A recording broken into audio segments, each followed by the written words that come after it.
In this video, we're going to discuss the idea of reduction proofs, which we use to prove that some language is not an element of the decidable languages. And we're going to go through a reduction proof for two languages, and we're going to reduce from the halting problem to these languages. So a few things you'll need to know.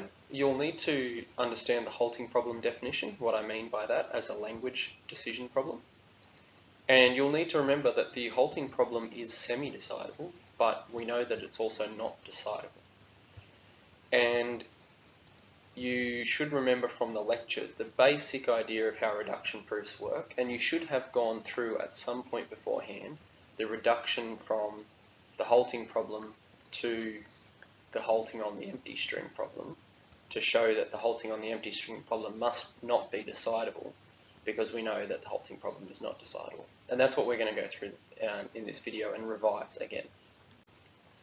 So just for some context, we've got our Chomsky hierarchy of languages, and we know particularly we've spent a lot of time on the context-free and regular languages and shown methods for showing that languages are in those sets or showing that we know that they're outside of those sets.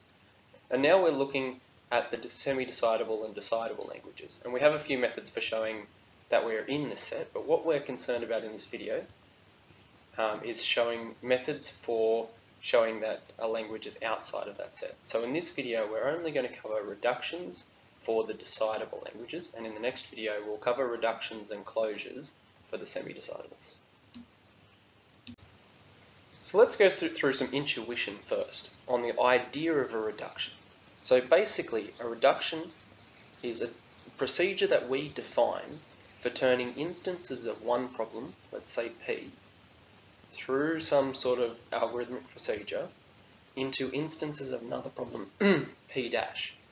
And the key is that instances of yes to the first problem map to instances of yes for the second problem, and instances of no for the first problem will map to instances of no for the second problem. And by doing this, what we build up is a way of solving the problem P by using a method to solve the problem P dash. We get an instance of P, we convert it using our reduction problem, we end up with a new instance of P dash, and we can use our tool to solve P dash to solve P.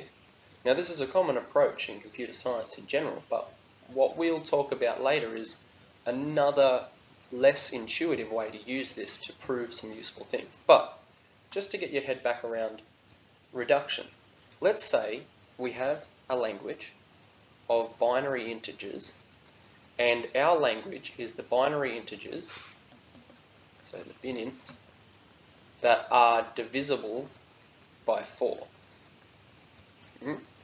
Now we know that all of the binary integers that are divisible by 4 end in 0, 0. So what we can do is, let's imagine that we don't know how to check that the binary integers are divisible by 4, but we do know how to check if they're divisible by 2. So let's say we have a procedure for checking if they're divisible by 2, and that procedure works by just checking if the last digit is a 0. We can convert instances of the first problem into instances of the second problem, because if we look at this and we see that the possible combinations of n digits, we see that all these three red options are no instances of our problem, and the only option where it ends in 0, 0 is the yes instance of the problem. So if we took the binary AND of our problem, of our last two digits in our in this particular instance, we would see that what we end up with, if we apply the AND operator, is we end up, the OR operator, If we apply the OR operator, we end up with the following table for a final digit. So what we can do is we can take the strings that form up possible yes-no instances to our original problem, is it divisible by 4, take their last two digits, OR them, and we end up with, and make that the last digit of our string, and we end up with an instance to the problem of, is this integer divisible by 2, that's exactly the same as far as yes or no is concerned. So by having a method to solve is this an even number, we now have a method to solve is this a number that's divisible by 4, and we never needed to come up with an actual procedure to solve the first problem. What we can show is if we can come up with a method to do the second problem, then we definitely have a method to do the first problem. And that's the intuition that's what the fact that we're going to use to show that problems are not solvable. Because what we'll do is we'll show that if we had a method to solve our second problem, we could solve our first problem, and we'll make sure that what we pick for our first problem is something we know we can't solve, like the halting problem. So for instance, we just turned divisible by 4 into divisible by 2 and said that we could solve divisible by 4 because we can solve divisible by 2. We'll use the same logic to turn, say, the halting problem into some other problem, and then we'll show that if we could solve this problem, then we would also be able to solve this problem, and because we know that we cannot solve this problem, by contradiction we obviously can't solve this problem. So the key steps are actually pretty simple. First, we choose an undecidable language that we know is undecidable to reduce from, and in both of these proofs we're going to use the halting problem. Then we define the reduction R, and that's a step that converts yes instances and no instances from the halting problem into yes and no instances respectively for our new problem that we care about. Then we show that our method which combines this reduction,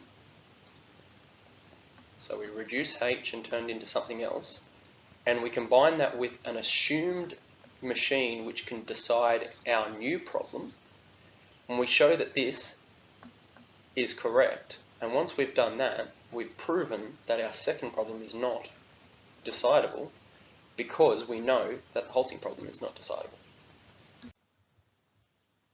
So here we've got a list of 4 languages which right now I'm going to tell you are all not decidable. In class, we've already proven that the halting problem is not decidable by proving that from first principles. What we then have already done is shown a reduction from the halting problem to another problem which asks if a particular string halts on the a particular machine halts on the empty string. And so we've shown that that must also not be decidable because otherwise we would be able to decide H. In this video, I'm going to do the exact same thing for 2 more languages, and those languages are: does a particular machine halt on any string, and does a particular machine halt on all possible strings? Now, I've written those down as we would normally write them down using some mathematical nomenclature, and I expect you to all be able to read what is written down here and understand what it means. So if you don't know how to do that, do some practice. Now, we're also going to, just to give a little bit of brief recap, talk about, show that the first of the 2 problems, does the machine halt on any string, is semi-decidable, because often you'll have a particular language and you need to decide, is this semi-decidable and is it decidable? Like before, we've decided, is this language context free? But it's also not regular. So we do the same sort of thing for this sets S, D, and D. So we'll do a brief coverage of that for the H any problem. Now, first things first. We may want to prove that these are not in the decidables, but we can easily prove that they are in the semi-decidables. So one thing you'll need to remember is the concept of dovetailing, and if you don't remember how we dovetail strings, I would go back to previous material and go over that. But the idea is that we use dovetailing to try our machine on all of the possible inputs we can give it in parallel step by step. So we try it for 1 step on the empty string, then we try it for 1 more step on the empty string, and then once on all of the strings of length 1, and then once more on the empty string and all of the strings of length 1, and then all of the strings of length 2, and continue on. So we know by this method that we will be able to, as long as we have unbounded time, run any arbitrarily large number of steps of our machine on any possible input string. So what this means is that If our machine accepts any one of these strings, then our machine will eventually accept. So as long as one of our dovetailed instances of our machine halts, we will halt as well and say that this string here does indeed halt on at least one string. And we can see also that the only way that the no instances to our problem are the machines which do not halt on any string at all.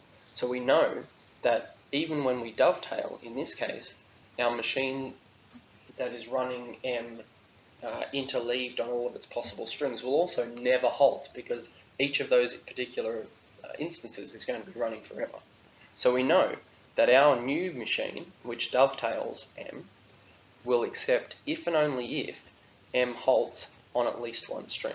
So thus we can see that it semi-decides our language H of any, halts on any string, because if there is at least one string in our input that the machine accepts on, our machine will halt and accept, but otherwise it'll loop forever. Now the hard part, showing that the language of machines which halt on any string is not decidable. And what we're going to do is, like we did with H of F's, is reduce the halting problem to this problem. So basically we'll have a method that converts instances of the halting problem into instances of this problem, such that the yes instances map to yes instances and the no instances map to no instances. And we'll show that this algorithmic procedure is valid, and by doing that we will end up with a method that can solve the halting problem if we're able to solve the halting on any string problem, and thus we'll prove that it's not possible to do it later. So the first and most important step of the reduction problems is to actually find a method of converting strings from the halting problem into strings from the new problem that we're trying to decide. So remember that the key is to build some sort of reduction function that takes strings that may be made up from the halting as possible inputs to the halting problem. So I've denoted them as coming from the alphabet of the halting problem. And then these go into the reduction function, and what we should get out are different strings, so I'll denote them X prime, that are possible instances to the problem that we care about. And the key aspect of it that we need to make sure is that if the string is a member of the first language, when it goes through the reduction, it has to be, the modified version has to be a member of the new problem. And obviously the same goes for the no instances. If we have a different string that is not an instance of the halting problem, then when we pipe it through the reduction proof, we have to end up with a new string that is not an instance of the new problem for our reduction. So what we've got here, this reduction R, is doing exactly that. So the key is we take an instance of the halting problem, and remember that an instance of the halting problem is the encoding of a machine, some machine, and an encoding of some possible input to that machine. And that is in the halting problem language if and only if M halts when given W. So we need to convert that into the encoding for our new thing, which is the H of any problem. So we need to convert that into some encoding of some new different machine, M prime, which halts on at least one string.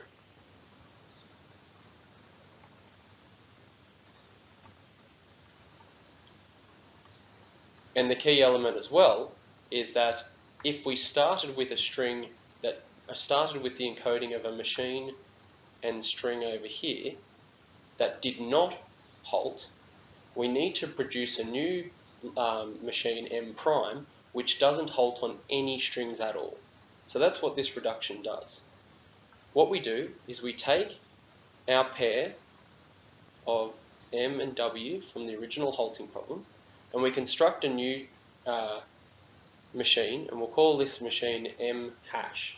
It's the same as the m prime that we care about over here.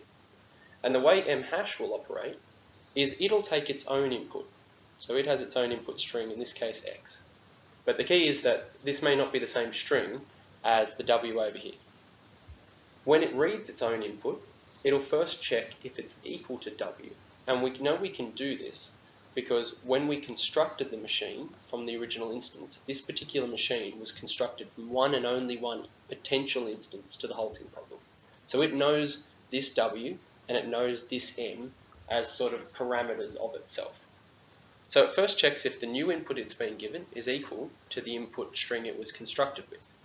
And if it is, it runs the machine it was constructed with, m, on that string w.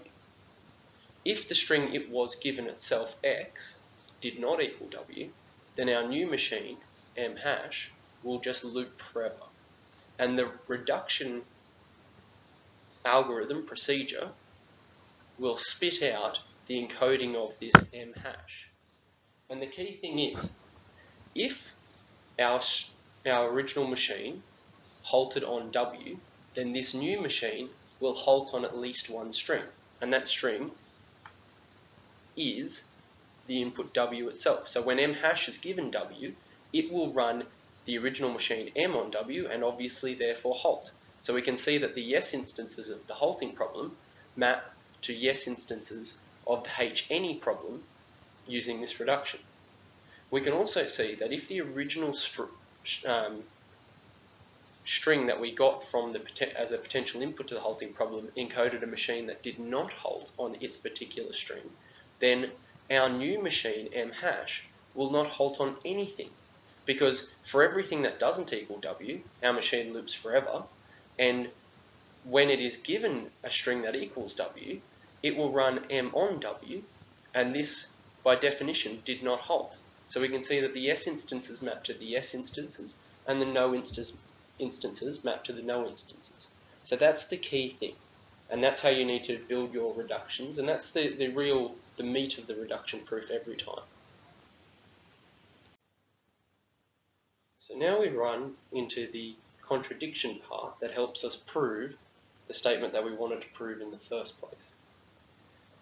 So what we assume is, let's assume that there is an oracle machine which can decide the problem that we care about. Then we know that we can build a new machine which first reduces instances of the halting problem. So these are strings that may or may not be in the halting problem. We pipe them through our reduction method, and then we end up with new instances of the h of any problem. What we can do is simply, because those instances, the yes instances map to yes and the no instances map to no, then we can just run our oracle on the modified instances, the m hashes, and we will be able to tell if the original instances were yes or no instances to the halting problem. So we've arrived at our contradiction. So the key aspects are, A, our reduction can be implemented as a Turing machine. It's actually a computable function. And that's key, because if we describe some uncomputable function to convert from one to the other, then we haven't shown anything. So we show that we can actually compute this reduction. It makes sense. And the second thing we show is that this new machine C is a correct way to try and decide H. So what we've shown is that the only way we can get a string that the new instance can halt on is if the original machine halted on its original string. So by that we mean that if the original input was a member of the halting problem language, then our new output will be a member of the halting on any string problem.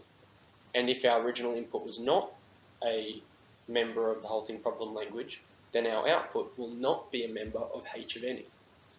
So all we do is just to reiterate again, we take our input to the halting problem, we pipe it through R, and we get a new machine.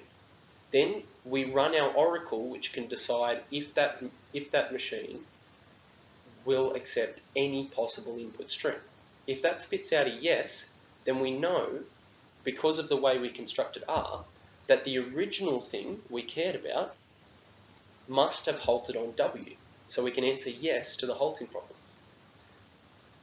Also, if our oracle says no, that this machine does not halt on any strings, then we know that our original machine didn't halt on W. So we can answer no to the halting problem. So now we've constructed a way, using valid computable functions, to decide the halting problem, but that is obviously a contradiction.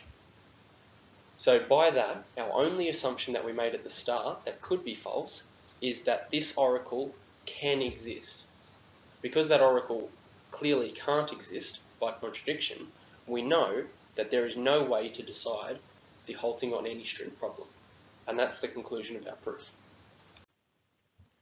Now for the problem, does our particular machine accept all possible input strings? We can actually use a very similar reduction as we just did for does our machine accept any possible input string. So before, our machine remembered the original M and W that it was constructed with as if they were parameters, and then it compared X and ran that. The machine that we construct from our instance of the halting problem this time will actually be even simpler. Our machine, M hash, when given a particular input X, will just ignore that input completely and, regardless of what it gets given, run the original machine on W. So we can see that for all possible X, M hash just runs MW. So therefore, for all X, M hash halts if M halts on W, and if M does not halt on W, then for all possible inputs, our M hash will not halt. So by being able to answer the question of whether or not a particular machine halts on any possible input string, halts on all possible input strings, then we can answer the question of whether or not another machine halts on any particular input string. Because this will result in a yes instance, and this will result in a no instance to the H all problem. And thus we can show that if we can answer, does my machine halt on all possible input strings, then all we have to do is take an instance to the halting problem, M of W, build a new instance M of hash like this, and then ask the question, does my new M hash halt on all possible inputs? And by doing so, we will have decided the halting problem. But we know that the halting problem is not decidable. Therefore, the question of whether an oracle exists for deciding the H of all problem is no. There cannot possibly be such an oracle, because that would lead to a contradiction and would suggest that we are able to decide the halting problem. So in summary, we built up a method for proving that languages are not decidable by taking those languages and reducing another known language to that language. So the key idea here is we pick a language that we know is not decidable. Then we show a way of converting yes instances of that problem into yes instances of the problem we care about, and same for no instances. And we show that therefore the question of whether some machine, which we usually call the oracle, exists for L must be no, because otherwise we would be able to use this reduction to convert our known undecidable problem into a new problem, run the assumed oracle on that problem, and then we would end up being able to solve the original problem. We would be able to decide the original language. And because what we started with was a known undecidable language, then it must be that our final language is also not decidable.